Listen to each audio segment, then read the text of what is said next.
Le 7-10 Listen anywhere. وحده من سوريا نيبرينت.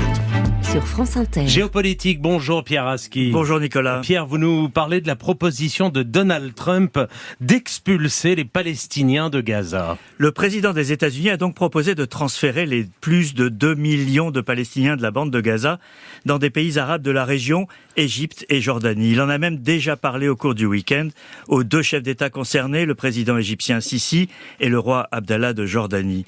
Sans surprise, sa proposition a été aussitôt applaudie par les deux dirigeants d'extrême droite en Israël, le ministre de l'économie Bezalel Smotrich et l'ex-ministre de la sécurité Itamar Ben-Gvir. Non seulement ils approuvent, mais ils rappellent qu'ils demandent cette expulsion depuis longtemps. On n'est pas surpris quand ça vient de l'extrême droite israélienne, favorable à la recolonisation de la bande de Gaza. C'est évidemment plus stupéfiant quand ça vient du chef de la première puissance mondiale. Un transfert forcé, c'est tout simplement un crime de guerre. C'est ni plus ni moins qu'un nettoyage ethnique, ce qui est juridiquement et moralement insoutenable. Et pourquoi Trump fait-il cette proposition ? Alors, le président américain vient de remporter un vrai succès diplomatique avec le cessez-le-feu entre Israël et le Hamas, qui a permis les premières libérations d'otages depuis un an. Il est impliqué dans la suite de ce processus complexe. Son émissaire est d'ailleurs attendu mercredi en Israël. D'où sort cette proposition, certaine de susciter un tollé du côté palestinien et arabe. Elle est présentée comme du bon sens. La bande de Gaza est détruite, construisons-leur des maisons ailleurs et ils vivront en paix. C'est le type de raisonnement que l'on entend dans les rangs de l'extrême droite en Israël et visiblement aussi dans l'entourage du nouveau président des États-Unis.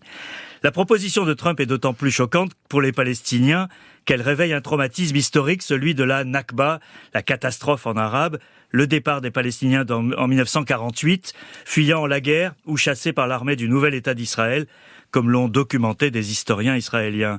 Or, les 2/3 des plus de 2 millions de Palestiniens de Gaza sont les descendants de réfugiés de 1948 qui savent ce que l'exode signifie. Et quelles peuvent être les conséquences, Pierre, de cette sortie de Trump ?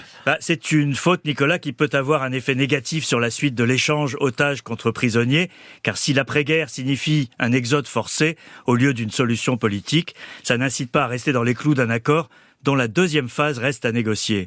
Elle est d'autant plus surprenante qu'elle est inacceptable pour l'Égypte et la Jordanie, qui ne veulent pas avoir à subir le fardeau de réfugiés risquant de déstabiliser leur pays.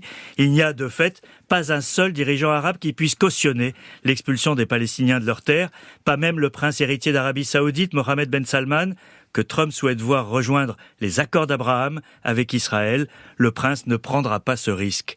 Si on est généreux, on considérera que le président américain s'est fait souffler une idée sulfureuse sans lendemain, mais s'il y croit vraiment et qu'il est prêt à la mettre en œuvre, on aura un nouveau signe inquiétant du nouveau monde qui s'annonce, fondé sur la loi du plus fort. L'Europe, si tant est qu'elle soit audible, doit faire savoir très vite qu'elle s'y opposera. Pierre Aski, merci.